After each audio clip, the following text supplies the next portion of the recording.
2009 ബറോഡയിലെ ഒരു വലിയ ഹോട്ടലിൽ നമ്മുടെ മുൻ രാഷ്ട്രപതി, ഒരു ലോകപൗരന്റെ തലത്തിലേക്ക് വളർന്നൊരു മഹാപുരുഷൻ APJ അബ്ദുൽ കലാം സാറ്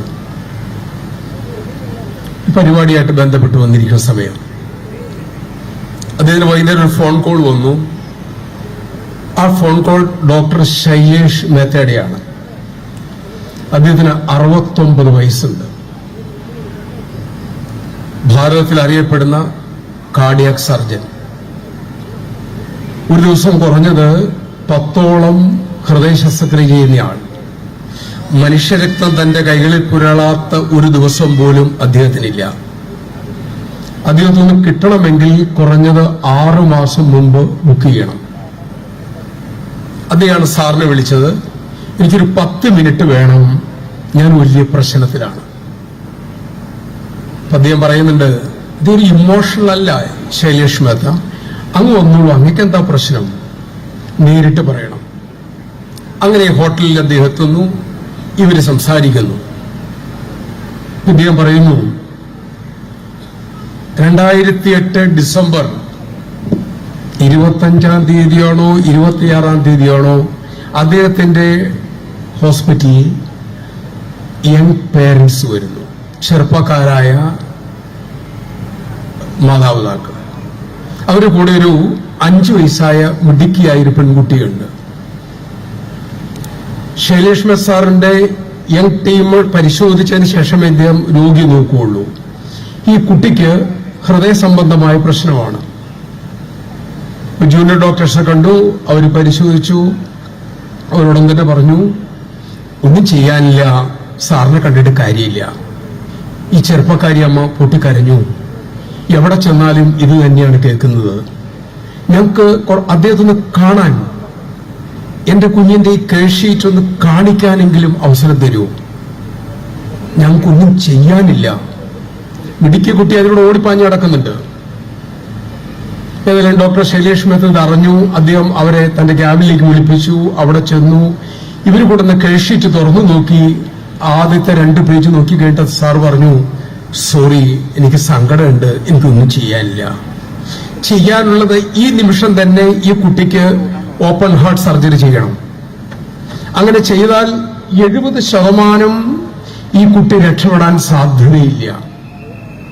30% പ്രതീക്ഷയുള്ളൂ. ഈ കുട്ടി സർജിക്കൽ ടേബിളിൽ നിന്നും ജീവനോടെ കൊണ്ടുവരാൻ സാധ്യമല്ല. സർജറി ചെയ്തില്ല എങ്കിൽ 3 മാസത്തിനകം കുട്ടി മരിക്കും. നിങ്ങൾ ആലോചിക്കൂ, എന്ത് ചെയ്യണം? പൊക്കോളെന്നാണ് അദ്ദേഹം കരുതിയത്. ഈ ചെറുപ്പക്കാരായ മാതാപിതാക്കൾ ആലോചിച്ചിട്ട് പറഞ്ഞു, സർ, അങ്ങ് സർജറി ചെയ്യണം. സാറാകെ ഞെട്ടിപ്പോയി. എന്തിനാ? എനിക്കൊരു ഉറപ്പുമില്ല, അങ്ങ് കൈവിടരുത്. അങ്ങനെ ഈ അമ്മയുടെയും അച്ഛന്റെയും കണ്ണീര് കണ്ട് സർജറി ചെയ്യാൻ തീരുമാനിച്ചു. ഒരാഴ്ച മുമ്പ് എന്റെ പ്രിപ്പറേഷൻ വേണ്ടി കുട്ടിയെ അഡ്മിറ്റ് ചെയ്തു. വൈകുന്നേരം റൗണ്ട്സിന് ചെല്ലുമ്പോൾ ഈ അമ്മ, ചെറുപ്പക്കാരിയായ അമ്മ, തന്റെ മോളോട് പ്രാർത്ഥിപ്പിക്കുന്നതും നല്ല കാര്യങ്ങൾ പറഞ്ഞു കൊടുക്കുന്നതും ഈശ്വര കാര്യങ്ങൾ കുട്ടിയെ കൊണ്ട് പറയിപ്പിക്കുന്നതും ഡോക്ടർ ശ്രദ്ധിക്കുന്നുണ്ട്. ഓപ്പറേഷൻ ദിവസമായി. തിയേറ്ററിൽ കുട്ടി കൊണ്ടുവന്നു. പച്ച ഉടുപ്പൊക്കെ ഇടിപ്പിച്ചു. ഇവിടെ സർജിക്കൽ ടേബിളിൽ കിടത്തി. ഈ സമയം കുട്ടിയോട് സാറ് ചോദിച്ചു, കുട്ടിയെ കാണുമ്പോൾ സാറിന് വിഷമമുണ്ട്, നമുക്ക് എന്തെങ്കിലും അങ്കിളിനോട് പറയാനുണ്ടോ എന്ന് ചോദിച്ചു. ഉണ്ട്, എനിക്കൊരു ഡൗട്ട് ഉണ്ട്. എന്താണെന്ന് ചോദിച്ചു. എന്റെ ഓപ്പൺ ഹാർട്ട് സർജറി ആണോ എന്ന് ചോദിച്ചു. സാറ് പറഞ്ഞു, അത് നീ പേടിക്കണ്ട, വേദനയൊന്നും അറിയില്ല, നീ പേടിക്കേ വേണ്ട. കുട്ടി പറഞ്ഞു, സാർ, എനിക്ക് പേടിയില്ല, എനിക്കൊരു സംശയമാണുള്ളത്. ഇത് ഓപ്പൺ, എന്റെ ഹൃദയം മുഴുവനായിട്ട് തുറക്കുമോ?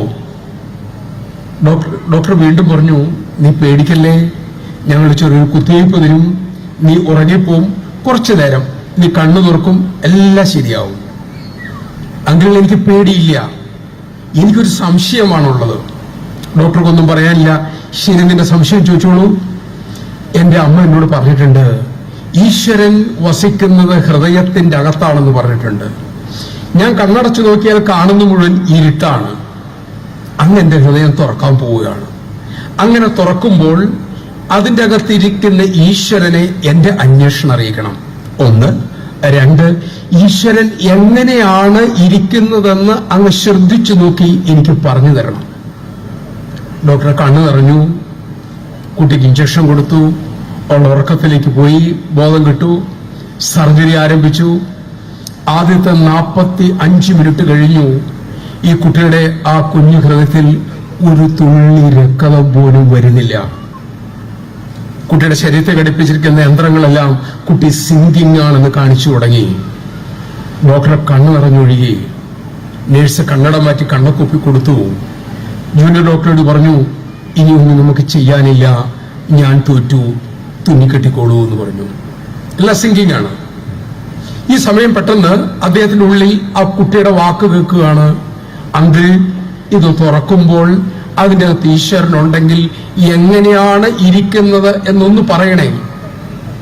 ഈ നിമിഷം സർജറി ടേബിളിന്റെ താഴെ കൈ ഇങ്ങനെ താഴെ കൂട്ടിപ്പിടിച്ച് അദ്ദേഹം മനസ്സാ പറയാണ്, ഈശ്വര അങ്ങുണ്ടോ എന്നെനിക്കറിയില്ല, ഞാൻ അന്വേഷിച്ചിട്ടില്ല, പക്ഷെ അങ്ങുണ്ട് എന്ന് ഈ കുഞ്ഞും അവളുടെ അമ്മയും ഉറച്ചു വിശ്വസിക്കുന്നു. ഞാൻ തോറ്റുപോയി. അങ്ങേക്ക് എന്തെങ്കിലും ചെയ്യാനുണ്ടെങ്കിൽ ഇപ്പോൾ ഈ നിമിഷത്തിൽ ചെയ്യാം, ഞങ്ങൾ തുന്നിക്കെട്ടാൻ പോവുകയാണ്. ഇത് പറഞ്ഞു തീരിലും ആ ചെറുപ്പക്കാരനായ doctor sir, blood is coming.